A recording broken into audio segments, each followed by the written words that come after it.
Hello, this is Microphone Media. Please like, subscribe, and share. Thank you. Hello, this is Microphone Media. Please like, subscribe, and share. Thank you. የአህመድ ጆኖሳይዳዊ አገዛዝ ሐምሌ 25 ቀን 2018 ዓ.ም በምዕራብ ትግራይ የሸረሪና አካባቢ በትግራይ ሰራዊት በከፈተው ጦርነት የሱዳን ፈጥኖ ደራሽ ኃይል ተሳታፊ እንደነበር የትግራይ መንግስት ባወጣው መግለጫ አስታወቀም። ፍትሃዊ ዓላማ ያነገበ ጀግናው የትግራይ ሰራዊት ተንደርድሮ የመጣውን ወራሪ ኃይል በመመከት የጠላትን ህልም አክሽፎታል ሲል መግለጫው አመላክቷል። ገረዜር ኃይሉ ያዘጋጀው መዓዛ መኮንን ታቀርበዋለች። ሁኔታ ከትግራይ መንግስት የተሰጠ መግለጫ የአብይ አህመድ ጆኖሳይዳዊና አምባገነናዊ አገዛዝ ሐምሌ 25 ቀን 2018 ዓ.ም ንጋት አንስቶ በምዕራብ ትግራይ ሸረሪና አካባቢ በትግራይ ሰራዊት ላይ ይፋዊ ጦርነት መክፈቱ ይታወቃል። በጦርነቱ ላይ የሱዳን ፈጥኖ ደራሽ ኃይል RSF ተብሎ የሚጠራው በመሐመድ ሐምዳን ዳጋሎ ሐሜዲት የሚመራ ታጣቂ ኃይል እንዲሁም ከአካባቢው ተገደው የተሰበሰቡ ታጣቂዎች የተሳተፉ ሆነው ቅጥረኛው የጆኖሳይደሩ አብይ አህመድ በመንጋ ሰብስበዋለኝ የሚለውን ሁሉን አይነት የምድርና የአየር ኃይል ተጠቅሞ ከንጋት እስከ አመሻሽ ተደጋጋሚ ጥቃቶችን ለማካሄድ ሞክሯል። ፍትሃዊ ዓላማን አንግቦ የሰማዕታትን አደራ ወጣሉ ያለው ጀግናው የትግራይ ሰራዊት ተንደርድሮ የወጣውን ወራሪ በመመከት የጠላትን ህልም አክሽፎታል። በመሆኑም ሰራዊታችን ዛሬም እንደ ትላንቱ በደማቅ ታሪክ የሚሰነድ አንጸባራቂ ጀግንነትን ፈጽመዋል። ክብርና ምስጋናም ይገባዋል። ተነድቶ የገባው ቅጥረኛው የብልጽግና ሰራዊትና ሸሪኮቹ ለማየት በሚዘገንን ደረጃ ያለቁ መሆኑና የምዕራብ ትግራይ የጤና ተቋማት እንዲሁም ጎንደርና አካባቢዋ በቁስለኞች ተሞልተው ይገኛሉ። ይህንን ተከትሎም በአካባቢው የተፈጠረውን መደናገጥ ለመሸፈን በርካታ ቁስለኞች በአውሮፕላን ተጭነው ወደ ሌሎች የኢትዮጵያ አካባቢዎች ተወስደዋል። አሁንም እየተወሰዱ ይገኛሉ። የአብይ አህመድ ጆኖሳይዳዊ አገዛዝ የትግራይ ህዝብን ከምድረ ገጽ ሳያጠፋ እረፍት እንደማያገኝ ደምድመዋል። በመሆኑም ትላንትና በመንጋ መልክ የሞከረው ወረራ በየትኛውም አጋጣሚና አቅጣጫ ሊቀጥለው እንደሚችል አያጠራጥርም። የትግራይ ህዝብ ደህንነቱና ህልውናው እንዲሁም ሉዓላዊነቱና የራስን እድል በራስ የማስከበር ህጋዊና ተፈጥሯዊ መብት አለው። በመኖርና በመጥፋት መካከል በሚደረገው ግጥሚያ አሸናፊ ማን እንደሆነ ዓለም አቀፍ ክስተት እንዲሁም ከራሳችን ታሪክ ህያው ምስክር ነው። ክብርና ሞገስ ለጀግኖች ሰማዕታት። እንደ ህዝብ ከቶ አንጠፋም። የትግራይ ብሔራዊ ክልላዊ መንግስት ሐምሌ 26 ቀን 2018 ዓ.ም መቀለ። በኤርትራና በትግራይ ህዝቦች መካከል የተጀመረውን መቀራረብ የጋራ ህልውና ለማረጋገጥ ወሳኝ መሆኑ ተገለጸም። ይህ የተገለጸው ከጉሎ መሃዳ ዘላንበሳ ወረዳዎች እንዲሁም ከኤርትራ ሰንዓፈ ዞን የመጡ ነዋሪዎችና አመራሮች ሁለቱ ህዝቦች የጀመሩትን አንድነት ወደ ከፍተኛ ደረጃ ለማሸጋገር በተዘጋጀው መድረክ ላይ ነው። ሰለሞን አስመላሽ። በኤርትራና በትግራይ ህዝቦች መካከል የተጀመረው መቀራረብ ለሰላምና ልማት የበለጠ ተጠናክሮ እንደሚቀጥል ተገለጸም። ይህ የተነገረው ከጉሎ መኻላና ዛላንበሳ ወረዳዎች እንዲሁም ከኤርትራ ሰንዓፈ ዞን የመጡ ነዋሪዎችና አመራሮች ሁለት ህዝቦች የጀመሩትን አንድነት ወደ ከፍተኛ ደረጃ ለማሸጋገር በተዘጋጀ መድረክ ላይ ነው። ጆኖሳይዳዊ የብልጽግና አገዛዝ በትግራይ ህዝብ የውሸት ተረክ በመፍጠር ከሌሎች አጎራባች ህዝቦች ዘንድ ጥላቻን በመንዛት አብረውት የጥፋት ሴራ እንዲተባበሩ በማድረግ ታሪክ ይቅር የማይለው ጨፍጫፍና ወንጀል ሰርቷል። ይሁንና ተደናግረው አብረውት የተሰለፉት ኃይሎች አሁን የህልውና አደጋ ገጥሟቸው አገዛዙ ለማስወገድ አሰላለፋቸው ቀይረው አገዛዙ ከሸረበው ሴራ በተቃራኒ በመቆም ለህልውናቸው እየታገሉ ይገኛሉ። የዚህን ማሳያ አንድ የሆነው የትግራይና የኤርትራ ወንድም ህዝቦች የአገዛዙ ሴራ በማክሸፍ ዛሬ ግንኙነታቸው በከፍተኛ ደረጃ ደርሶ ለሰላም ልማት ተባብረው ለመስራትና አብረው ለማደግ ያላቸው ቁርጠኝነት እያሳዩ ናቸው። በሁለቱም ህዝቦች አጎራባች ወረዳዎች ሲከናወኑ የቆዩ ወንድማማዊ ግንኙነቶች በየደረጃው እድገት እያመጣ መተማመን ላይ የተደረሰበት ሁኔታ ላይ ተደርሷል። ይህም ለሴረኛው የጆኖሳይዳዊ አገዛዝ እንቅልፍ የነሳ ሲሆን ለሰላም ፈላጊ ህዝቦች መልካም ዜና ሆኖ እየቀጠለ ነው። ሐምሌ 26 ቀን 2018 ዓ.ም በጉሎ መኸዳ ወረዳ በዝባን ሑጻ አካባቢ በተካሄደው የህዝብ ለህዝብ መድረክ ላይ የተገኙት የጉሎ መኸዳ ወረዳ ዋና አስተዳዳሪ አቶ ሀፍቶም ባራኺ የኤርትራና የትግራይ ህዝቦች በታሪክ በመጡበት ስርዓት በባህልና በማንነት አንድ ህዝብ መሆናቸው ገልጸው ያለፉትን ቁስሎች በማዳን ብሩህ የወደፊት ጊዜ ለመገንባት እንዲሰሩ ጥሪ አቅርበዋል። በዚህ ዕለት እናካሂዶ ዘለና ዋዕላ ሰላም ርክብ አሕዋት ህዝብታት ትግራይን ኤርትራን በዛሬዋ ቀን እያካሄድ ነው ያለነው በወንድም የትግራይና የኤርትራ ህዝቦች ለረጅም ጊዜ ሊለያዩና ሊራራቁ የማይገባቸው ሁለት ወንድማማች ህዝቦች አዲስ የዝምድና ምዕራፍና አዲስ ብሩህ መጪ ጊዜ የሰላምና የልማት ጊዜ የሚያበስር ታሪካዊ የሰላም መድረክ ነው። ለዚህም እንኳን ደስ አለን። የትግራይና የኤርትራ ህዝቦች ለብዙ ዘመናት በፍቅር በሰላምና በአንድነት አብረው የኖሩ ወንድማማች ህዝቦች ናቸው። አሁንም ይህንን ተጠናክሮ ይቀጥላል። የምስራቅ ትግራይ ዞን ዋና አስተዳዳሪ አቶ ፍስሐ ኃይላይ በበኩላቸው የትግራይና የኤርትራ ህዝቦች የጋራ ታሪክ፣ ባህልና ማንነት እንዳላቸው ገልጸው በሰላማዊ መንገድ አብሮ መኖር መስራት እንዳዳበሩ እንዲሁም የጋራ ጠላት ሲያጋጥማቸው በአንድነት በመታገል ድል እንደተቀዳጁ ገልጸዋል። የደርግን ስርዓት ለማስወገድ የተደረገው ትግልም ለዚህ አንዱ ምሳሌ መሆኑ አስታውሰዋል። ሁለቱ ህዝቦች የሚያጋጥማቸው ጉዳዮች በጋራ መፍታት ከቻሉ የተሻለ ሰላም ልማት ማረጋገጥ እንደሚቻልም ገልጸዋል። ክልቲ ህዝብታት ፍቅሪ ሰናያ ምሕዝነት ዝፈስስ ስትመንትን ናይ ክልቲ ሕውነት ርክብን ተዘይኮይኑ ዝፈስስ ደም ዝትኮስ ጥይት ሁለቱም ህዝቦች ለፍቅር ወዳጅነትና ሰላም የሚፈስ ልማትና ኢንቨስትመንት እንዲሁም ወንድማማችነት ካልሆነ በቀር የሚፈስ ደም የሚተኮስ ጥይት የለም። ለጋራ የደህንነት ጉዳይ ካልሆነ በስተቀር ለስጋት የሚቀሰቀስ ወታደራዊ እንቅስቃሴ አይኖርም። ሁለቱም ህዝቦች ባደረጉት ታሪካዊ ውሳኔ ከአሁን በኋላ ለሁለቱም ህዝቦች የጋራ የህልውና አደጋ ለምናካሄደው ወታደራዊ ዝግጅት እንጂ እርስ በርሳችን የምናካሄደው ግጭት አይኖርም። የሰንዓፈ ዞን አስተዳዳሪ አቶ ኢድሪስ አሊ በበኩላቸው የኤርትራና የትግራይ ህዝብ አብረው በመስራትና በመልማት ሊጠቀሙባቸው የነበሩት እድሎች እንዳጡ ገልጸው አሁን ግን በሁለቱ ህዝቦች መካከል የልማት ድምጽ እንጂ የጥይት ድምጽ መስማት እንደሌለበት ተናግረዋል። ታሪክና ናይ ሓባሪው መጻኢና ድማ ናይ ሓባር ስለዝኾነ ጽምዶ ድማ ታሪካችን የጋራ ነው። ህልውናችንም አንድ ነው። ጽምዶም ከታች ተነስቶ በየጊዜው የት እንደደረሰ ይታወቃል። በፍጥነት በአስተማማኝ የመግባባት ደረጃ ላይ ደርሷል። እኛም እንደ ድሮ ከአቋማችን ሳንዛነፍ ከትግራይ ህዝብ ጎን ተሰልፈናል። የትግራይ ህዝብ ከጭቆና ነጻ እንዲወጣ ለመብቱና ለሰላም አስፈላጊ ድጋፍና ስራ የሚሰራ መንግስት እንዳለን እንዲያውም ከጎናችሁ መሆናችንም ማረጋገጥ እንፈልጋለን። በመድረኩ የተሳተፉት ተጋሩና ኤርትራውያን በሰጡት አስተያየት ጦርነትና አለመግባባት ከጥፋት ውጭ ምንም ጥቅም እንደሌለው ገልጸው ሁለቱም ህዝቦች ለሰላምና ለልማት ቅድሚያ ሰጥተው እንዲሰሩ አሳስበዋል። አስተያየት ሰጪዎቹ ጦርነትና የጦርነት ወሬ በኤርትራና በትግራይ ህዝቦች መካከል ከእንግዲህ በኋላ እንደማይኖር ለጠላትም ለወዳጅም አረጋግጠዋል።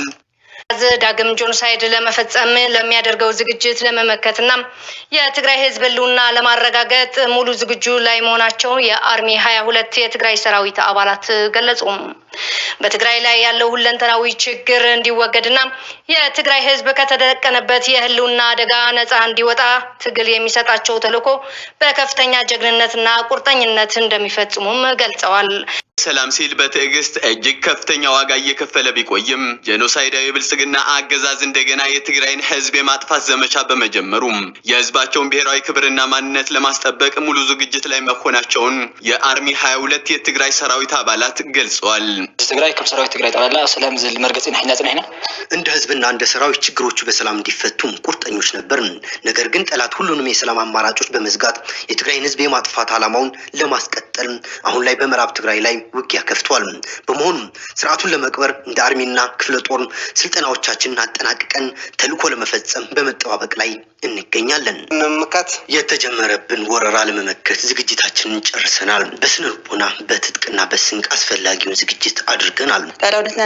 ሉዓላዊነታችንን ለማስመለስ ብቃት ላይ ነው የምንገኘው። ዝግጅታችንን አጠናቀን ለመመከትም ተዘጋጅተናል። ሉዓላዊነት ህዝብና ለመመለስ የትግራይ ሉዓላዊነትን ለማስጠበቅና ፈናቃዮችን ወደ ቀያቸው የመመለስ ትልቅ ኃላፊነት አለብን። ይህንን በማድረግና የተቃጣብንን ወረራን በመመከት ነው የህዝባችን ህልውናን የምናስቀጥለው። የትግራይ ሰማዕታት መስዋዕትነት የከፈሉለት ዓላማ ከዳር ለማድረስ የራስን ዕድል በራስ የመወሰን መብቷ የተረጋገጠና የተከበረች ትግራይ ለመገንባት እንደሚታገሉም የትግራይ ሰራዊት አባላት ገልጸዋል።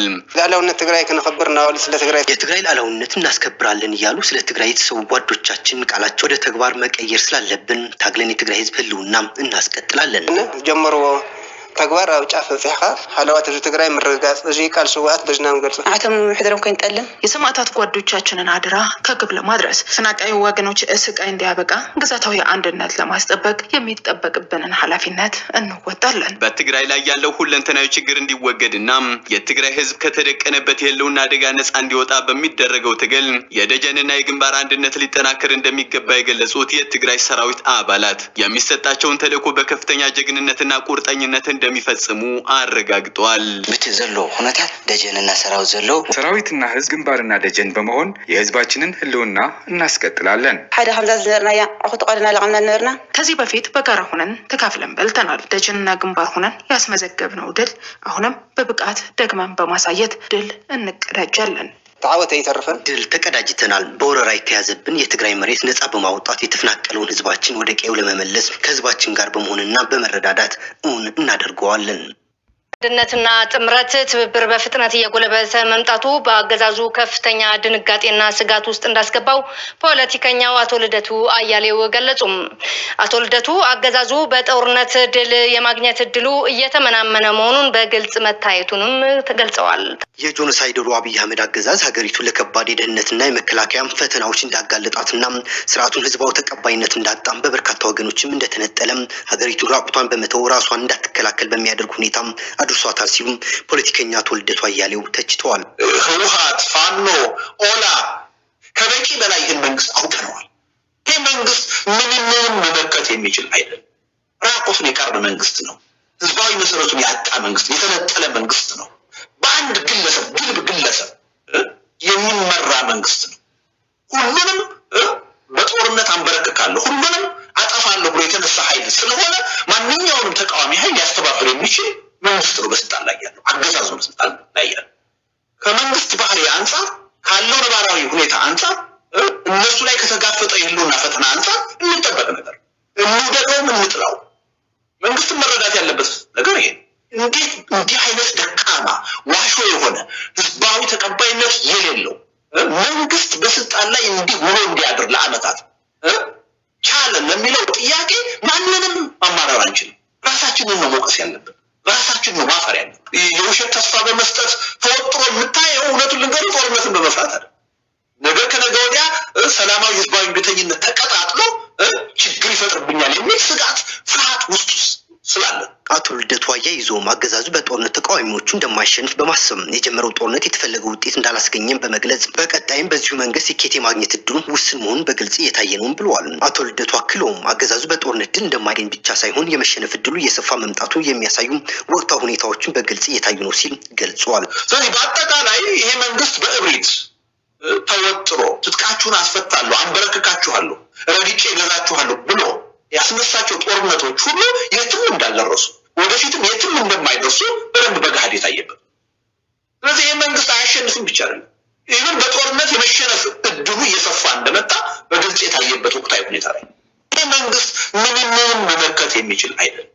ራቁቱን የቀረ መንግስት ነው። ህዝባዊ መሰረቱን ያጣ መንግስት፣ የተነጠለ መንግስት ነው። በአንድ ግለሰብ ግለሰብ የሚመራ መንግስት ነው። ያለምንም ህጋዊ ማዕቀፍ ያለ መዋቅር ይሁንታ በአንድ ግለሰብ እንደተፈለገ የሚመራ መንግስት በተናጠል በመንቀሳቀስ ዘላቂ መፍትሄ ማምጣት እንደማይቻል የሚገልጹት አቶ ልደቱ ችግሩም ሆነም አደጋውም የጋራ በመሆናቸው በአንድነት በመታገል ብቻ ማሸነፍ እንደሚቻል አስረድተዋል። ይህ አንድነትና የጋራ ትግል እንቅስቃሴ በከፍተኛ ፍጥነት እየተስፋፋ መምጣቱ ማሳያ የሆኑ መሰባሰቦች በሀገር ውስጥም ሆነ በውጭ ሀገራት እየተካሄዱ መሆናቸውን በማስመልከት ጥምረቱና ትብብሩ በፍጥነት እያደገ ለአገዛዙ ከፍተኛ ድንጋጤ ፈጥሮበታል ሲል አቶ ልደቱ ምልከታውን አስቀምጠዋል። ከዚህ በኋላ ስለዚህ መንግስት ክፉነት፣ ደካማነት ማንንም ሊነግር የሚችል ኃይል ያለ አይመስለኝ። ተጨማሪ መረጃ የምንፈልግ አይመስለኝ። ስለዚህ ወደ ተግባር እንዴት እንግባ? በቂ የሆኑ ዝግጅቶች ያስፈልጋሉ። የቤት ስራችንን መጀመሪያ ሰርተን መገኘት ይኖርብናል። አንዱ የቤት ስራ ምንድን ነው? አሁን የመጣው አደጋ ያለንበት አደጋ ሁላችንንም ጠራርጎ የሚያጠፋ መሆኑን መገንዘብ፣ የአንድ ህብረተሰብ የተናጠል ችግር ሳይሆን የሁላችንም ችግር መሆኑን መገንዘብ። በነገር ላይ ይሄ ግንዛቤ በሂደት እያደገ መጥቷል። አሁን ብዙ የፖለቲካ ኃይሎች መሰባሰብ ጀምረዋል። አይ በተናጠል የትም አንደርስም፣ ችግሩ የጋራ ነው፣ አደጋው የጋራ ነው፣ በጋራ ታግለን ነው ይሄን ችግር ልንወጣው የምንችለው የሚል አስተሳሰብ በከፍተኛ ፍጥነት እያደገ መሰባሰቦች በውጭ ሀገር በሀገር ውስጥም እያየን ህወሓት፣ ፋኖ፣ ኦላ በምን መልኩ ተባብረው ሊሰሩ ይችላሉ የሚል ጥያቄ ራሱ እንደ ጥያቄ ሊነሳ ይችላል ብለህ ኢትዮጵያ ውስጥ ከ2-3 ዓመት በፊት ታስብ ነበር? አይታሰብ። በመጨረሻም በሱዳን የእርስ በርስ ጦርነት ውስጥ የአረብ ኤሚሬት ጣልቃ ገብነት ከፍተኛ መሆኑንና በአካባቢው ሰላም ማደፍረስ የጎላ ሚና እየተጫወተች መሆኑ የሱዳን ሰራዊት ከፈጥኖ ደራሽ ታጣቂ ነጻ ባወጣው የባራ ከተማም ከ130 ቶን በላይ የተለያዩ የአረብ ኤምሬት ተተኳሾች ማግኘቱ የሱዳን ድምጽ ዘገበም። ግስና በመሐመድ ደጋሎ ሐምዲት የሚመራ ፈጥኖ ደራሽ ኃይል መካከል እየተካሄደ ያለው የእርስ በርስ ጦርነት በሰብአዊና ቁሳዊ ላይ ከባድ ውድመት እየደረሰ መሆኑና ከቅርብ ጊዜ ወዲህ የመንግስት ሰራዊት ከሌሎች የጥምር ኃይሎች በማበር በወሰደው ከፍተኛ ወታደራዊ እርምጃ በተቀናቃኙ ላይ አንጸባራቂ ድል በማድረግ በርካታ ስትራቴጂክ ቦታዎች እየተቆጣጠረ መሆኑን የመንግስት ጦር መረጃን በመጥቀስ ሱዳን ቮይስ የተባለ ድረ-ገጽ ገልጸዋል። የሱዳን መንግስት በዚህ ድል አድርጎ የተቆጣጠራቸው ቦታዎች ታዲያ ለፈጥኖ ደራሹ የሚያገለግል በተባበሩት አረብ ኤሚሬት የተሰጠ ከ1300 ቶን በላይ የተለያዩ የጦር መሳሪያዎችና ቁሳቁሶች በሰሜናዊ ኮርዶፋን ተከማችቶ መገኘቱን ድረ-ገጽ አመለክተዋል። የተባበሩት አረብ ኤሚሬት በሱዳን የቀጠለውን የእርስ በርስ ጦርነት እንዲባባስና ለፈጥኖ ደራሹ ብዛት ያላቸው የጦር መሳሪያዎች በማቅረብ እንዲሁ ፋይናንሳውና ሎጂስቲክስ በመርዳት ህዝቡ በማያባራ ጦርነት በመክተት ጆኖሳይድ እየተፈጸመበት መሆኑን መረጃው ጨምሮ ገልጸዋል። በሌላ በኩል ባራ በተባለች ከተማ ከ480 ቶን በላይ የጦር ክምችት የተገኘ ሲሆን ጃብራ አልሼክ በተባለ ቦታ በአይነቱና ብዛቱ የላቀ እስከ 850 ቶን የሚገመት የተባበሩት አረብ ኤሚሬት ስር የሆኑ የጦር መሳሪያዎች መገኘቱን የሱዳን መንግስት ወታደራዊ ምንጮች መግለጻቸውን ድረ-ገጹ አክሎ ገልጸዋል። በተባበሩት አረብ ኤሚሬት የሚደገፍ ይህ ፈጥኖ ደራሽ ኃይል በሱዳኑ ህዝብ ላይ የጦርነት ሰቆቃ እንዲራዘም ከማድረግ ባሻገር ከተሞች እንዲወድሙ፣ ሰዎች በግፍ እንዲገደሉና ቀያቸውን ጥሎ እንዲሰደዱ በማድረግ ቤቶችና ተቋማት የጦር መሳሪያ መካማቻ እያደረጋቸው መሆኑን ተገልጸዋል። የተባበሩት አረብ ኤሚሬት በትግራይ ጦርነት ጊዜ ጆኖሳይደሩ የአብይ አህመድ ስርዓት ልክ እንደ ሱዳኑ ፈጥኖ ደራሹ ኃይል የተለያዩ የጦር መሳሪያዎችና ድሮኖች በመርዳት በትግራይ ህዝብ ላይ የከፈተውን ጆኖሳይድ ጦርነት የከፋ እንዲሆን ማድረጉ የሚታወስ ነው።